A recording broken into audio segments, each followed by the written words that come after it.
What up, meatheads? American Butcher here, also known as Travis. In this episode, I am going to be interviewing Rod Slater. He is the CEO of Beef Lamb New Zealand and the president and founder of the WBC, also known as the World Butchers Challenge. And if you're in the industry and you cut meat, you need to be aware of this. It is a challenge that invites all nations, all styles of cutting, and it pretty much is the Olympics of our industry.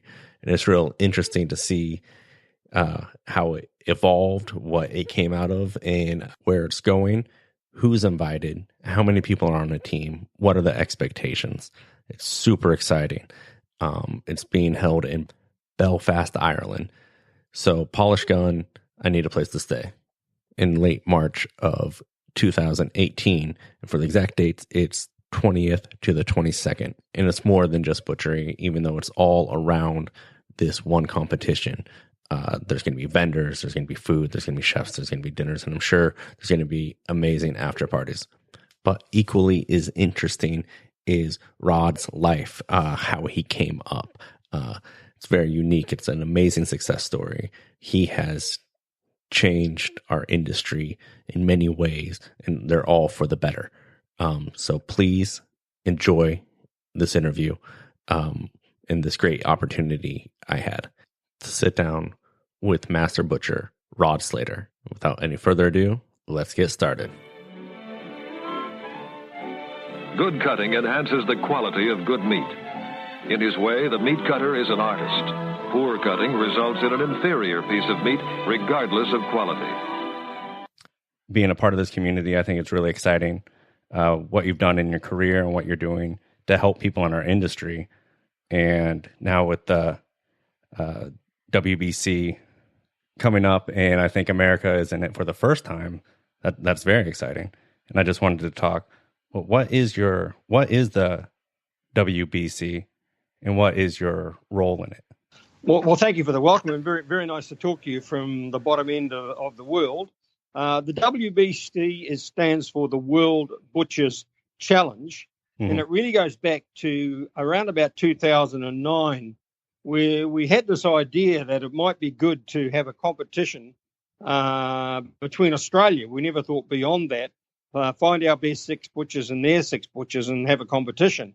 And that duly took place over here in New Zealand in a small room with about 50 people watching in a very small way. But we learnt very quickly what a good spectacle it was to watch, even for people that weren't butchers and didn't understand meat necessarily. The fact that there were these time pressures, starting off with whole carcasses or sides of beef, and what resulted 2 hours later was just quite stunning. So we knew we were onto something, and it really just progressed from there.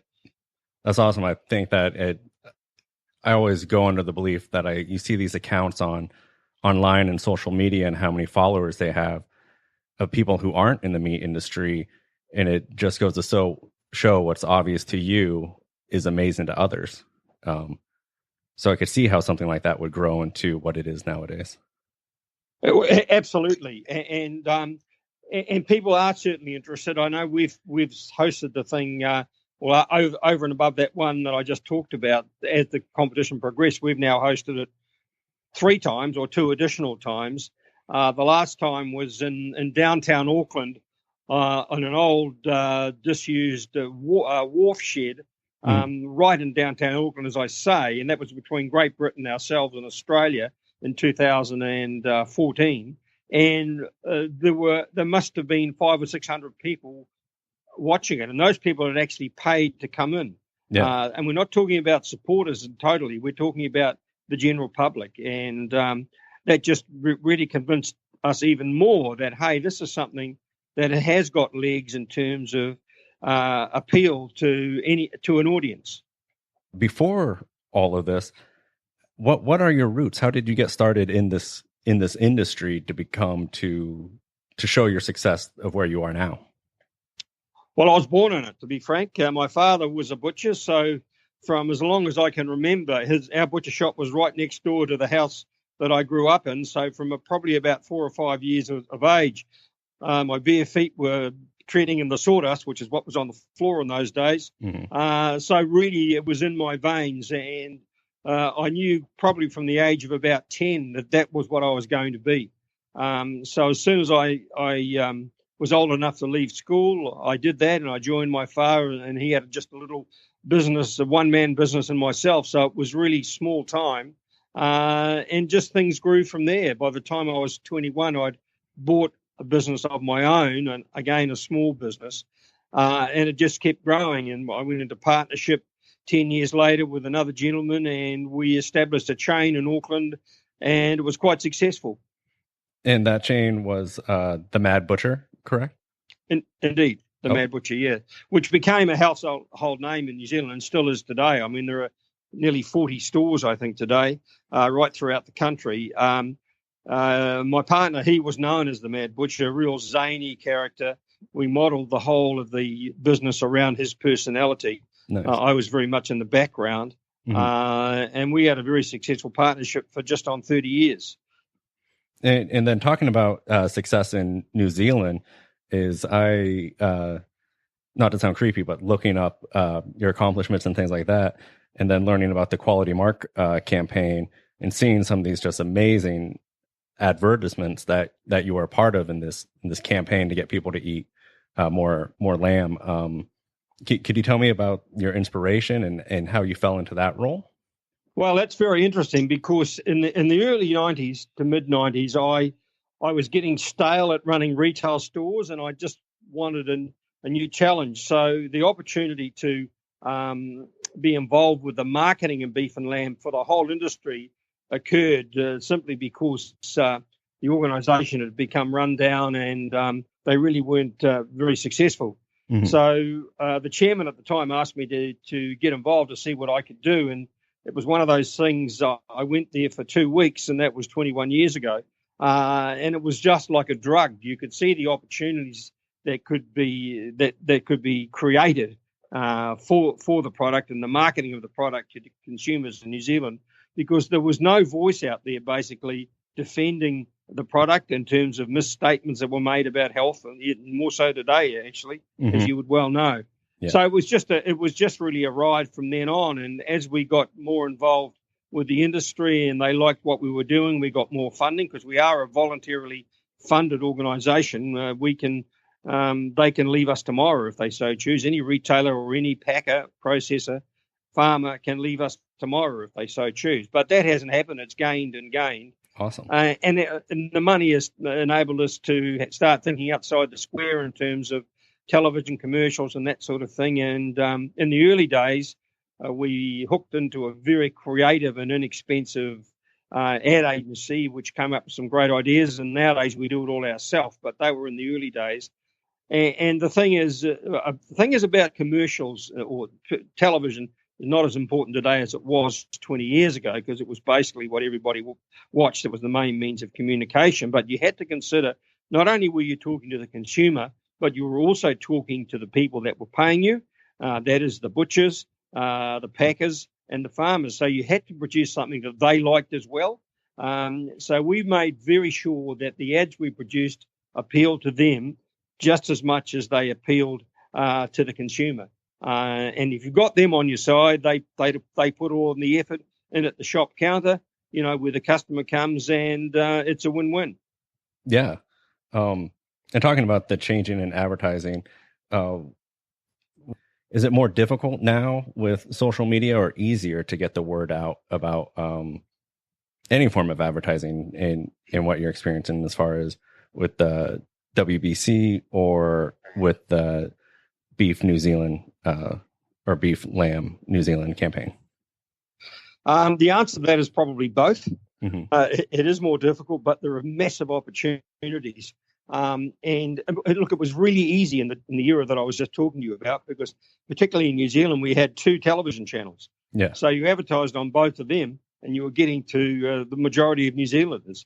Now we've probably got 100 or more, 200 channels. We've got social media, as you say, but what social media has done is opened up massive opportunities to communicate to consumers and stakeholders and everything else. So I really think in many ways it's actually easier today with all these opportunities, because you can get on social media and get to, I know we've got hundreds of thousands of followers, so we can just with one post that virtually costs us nothing, communicate to our followers and be very effective. And we've done little things to test that by running surveys and stuff like that, just to see what response we get. So it's good for research. It's good for quick communication. And that's the other thing, is you can communicate very quickly. You can think of something that needs to be sent to consumers now, and you can create that within a very short space of time. Whereas the old television commercial, you made it, 3 months later it went to air, and all that time was booked. So basically, by the time the thing's on air, your message is probably 6 or 7 months old at least. Yeah, and I can imagine it's hard to be current in a with a turnaround like that. Look, like any organisation, people are the key. And one thing I've been very, very keen to do and have done is to continue to employ young, smart people out of university. And I basically, our head of marketing, Ashley Gray, who's not even 30 yet, but has been with us since she left university. And they become very smart once they learn your industry. And you've got young blood coming all the time. I'm absolutely, totally over the hill. So it's very important to have young people in our organisations. Yeah. What would you say is your favorite advertisement that you came up with or that you were a part of, like as a single TV spot? I think probably the favourite, the two that spring to mind, to be honest. One we created way back in the late 90s, and it was a very expensive ad, I might say, to produce, but it was a rock group, and they just gave this message in a zany way, and it had tremendous cut through. But I think my favourite is probably, and this was a low cost advertisement, capitalising on two Olympic athletes that were identical twins, and they'd won gold medals in rowing, so they were household names in New Zealand. With them and a cyclist, we just made this very simple interview type ad, and the cut through was just amazing. And even today, and that was after the Athens Olympics, so we're talking the early 2000s. The Olympics were in 2004. Even today, people still remember those advertisements when we do research, and remember those athletes, and they've been retired for probably 10 or 12 years. So I guess that has to be my favourite, because dollar for dollar or pound for pound, it was without doubt the most successful ad we produced. Favourite athlete? Sarah Ulmer. Who? Women need twice as much iron as men, so eat lean beef and lamb 3 to 4 times a week. Then you're twice as good. We love to boogie. We love to boogie. And then to circle back now to when did you transfer, or was the WBC an idea a part of working for Beef Lamb, or were they separate entities that evolved separate from each other? No, it came out of my office here in Beef Lamb, where I'm talking to you now, and it was just an idea that I had. So I had a counterpart in Australia who I knew reasonably well, and I just rang him and said, "Look, how does this idea sound?" And I was going to Sydney the following week, so not for that, but for another reason. So anyway, we arranged to meet for coffee on the Friday afternoon, and we sat down and on a small notepad drafted out the rules and drafted out really what we've got today. And if I think now, I mean, our wildest dreams, we didn't think for one moment that we'd end up with the position we are in today, where we have a world. It got so popular, we decided only 2 years ago that we needed to do something formally. So we formally did form the World Butchers Council, of which the original 5 competing nations are members of that council, and we're now governing the competition.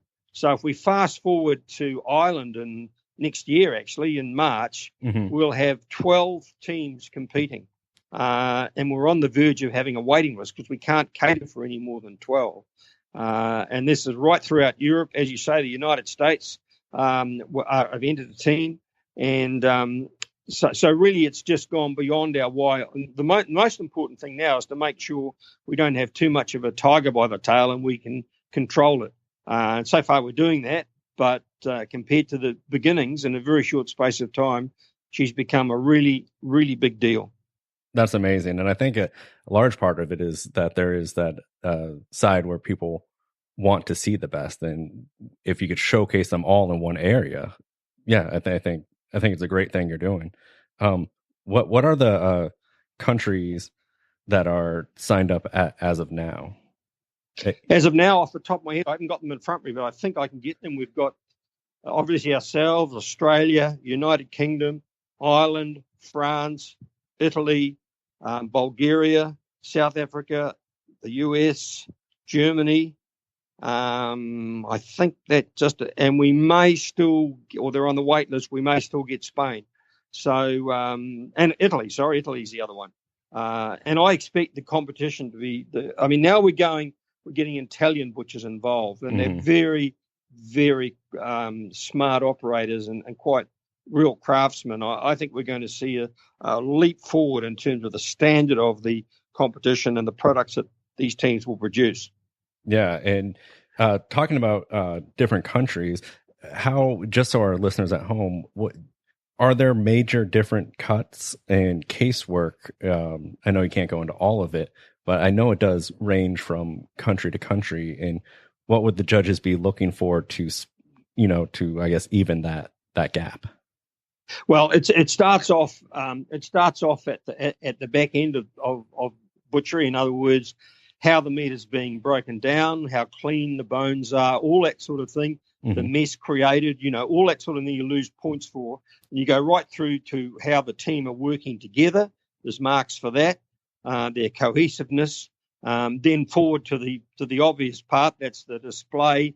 And that's broken down into the standard of the display. If they've got a team, and every team usually has a theme based on their country. How that theme is being communicated, the innovation of the products, the cookability of the products. What we've done since the last competition is products are actually selected and cooked to make sure they do live up to the expectations that they're promising. They can't just look pretty; they've got to be practical. Yes. So all that sort of thing, and the French actually won it in Australia last year, and they just did some outstanding and innovative work, and it was very close. But for their first time here, working under sort of Australia, New Zealand type operation, their effort was outstanding. And what are these teams allowed to have as far as equipment? Hand saws, knives, and is there a bandsaw available? Or exactly. Every team is the same. So we've got 6 butchers, and they bring their own knives, steels, aprons, obviously all that sort of stuff. Every team will have a bandsaw. Every team will have a mincer grinder, and every team will have a sausage filler. This is the first time that we've done this. Okay. In the past, they've had to share that equipment. So the Irish promoters have really turned up the standard, really, so to speak. So every team's provided. So it's the same. Obviously, they have hand saws as well. So it is the same for every team. This is for the general public. How can people find tickets, find hotel rooms, and things like that? Yeah, well, as you say, this is in Belfast, in Ireland. It's being held in a place called the Titanic Centre, which is a huge exhibition centre. Really, it's up to the host country to promote it and get the public along. But they're building a grandstand, or that's probably an over explanation. But they're building seating, elevated seating for people to watch. So they're obviously expecting quite a few people there. Now, I don't think it'll be up to the Super Bowl standard in terms of the number of people there, but I think you'll find it'll be. I'm absolutely convinced it'll be several hundred, which is wonderful, because the one thing that I believe absolutely strongly, that our butchers are in the same league, and I'm talking about around the world here, as chefs. Yeah. We have celebrity chefs, and chefs are held up with this aura, and so they should be. But I believe our butchers are in exactly that same camp, but they don't actually get that same sort of celebrity recognition.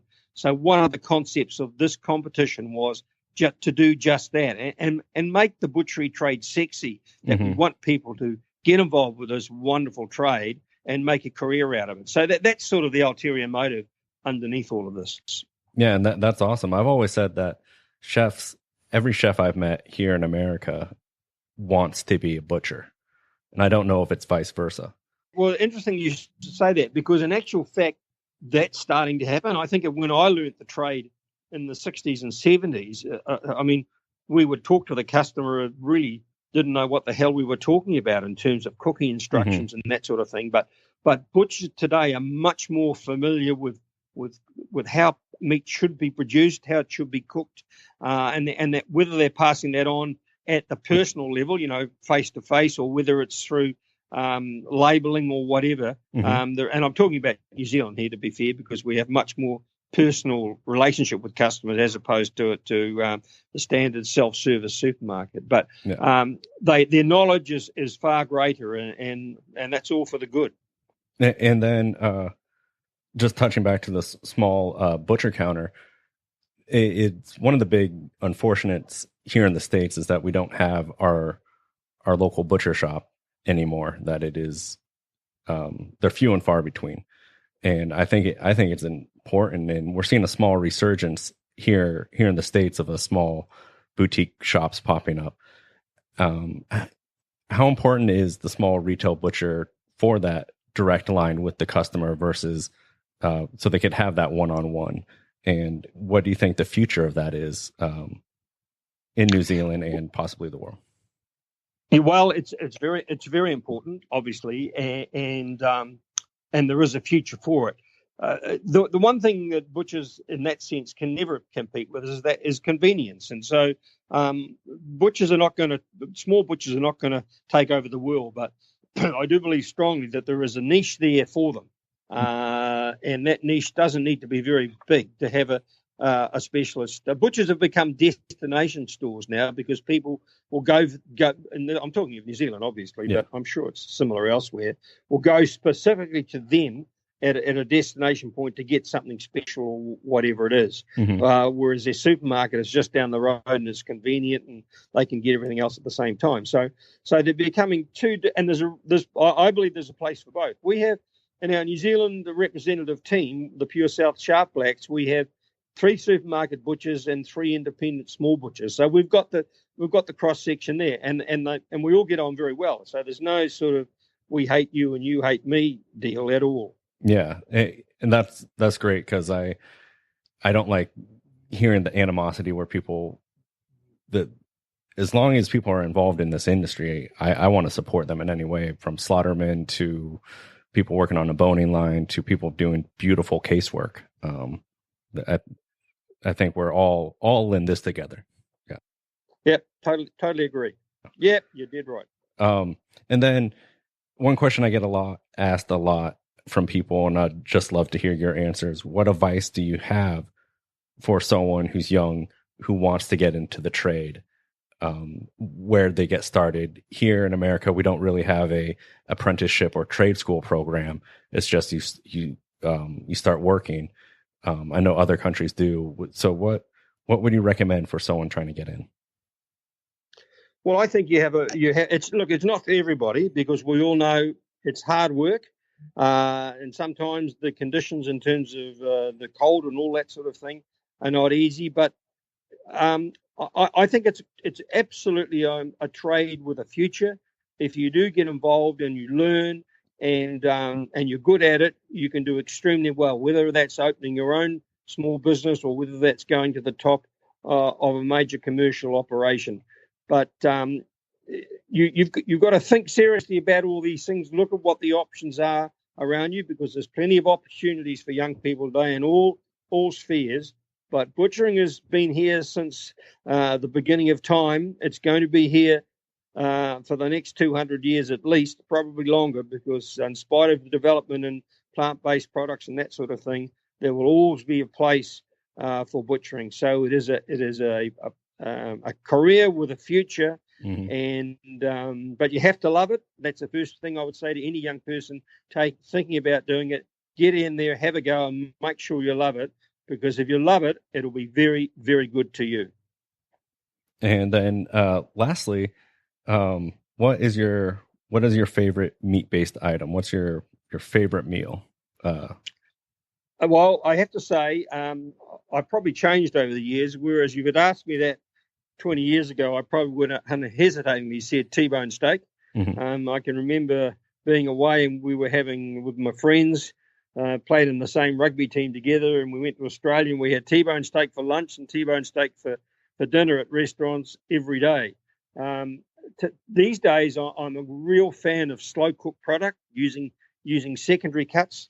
Mm-hmm. And I guess out of all of them, my favourite would be slow-cooked oxtail or beef tail, slow-cooked with wine and that sort of thing. I just find the comfort food, the slow-cooked food, I really enjoy. So, and we've seen an absolute explosion of that in this part of the world in terms of things that we would basically throw away years ago are now being sold and eaten. I think of beef cheeks, for example, which is a cut that we only chopped up for dogs when I was learning the trade. These days they're at a premium, and you're seeing them in top line restaurants. So slow cooked food for me, you have the ability to add all those flavors over that slow cooking process, and the results are outstanding. Braising anything like that's delicious, especially when it's nice and cold out. Anything else you would like to add? No, well, the only thing I'd like to add is that hopefully we'll be live streaming this contest in March in Belfast, Ireland, on Facebook, and hopefully we can link up with yourself and do some reports back to you on what's happening. You haven't thought about coming yourself, have you? I'm entertaining it. It's just I could get the time off, and it's just working out cost with my wife. That's easy. Bring your wife. That's easy. All right. Well, I'm going to try my hardest. I've been communicating with people in Belfast. Oh, it'd be great to see you there. Either way, let's stay in contact, because we'd love to talk to you again about it when we get close to the time.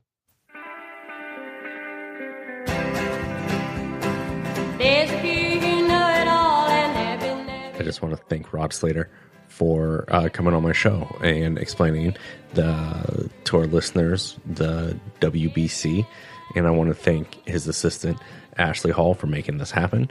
And I want everyone to go out there and research. I'm going to have links in the show notes where to the website and to their social media, so you could follow and you could be along for the ride for this amazing event that is pretty amazing. I never thought that there would be a butcher Olympic type event, and there is.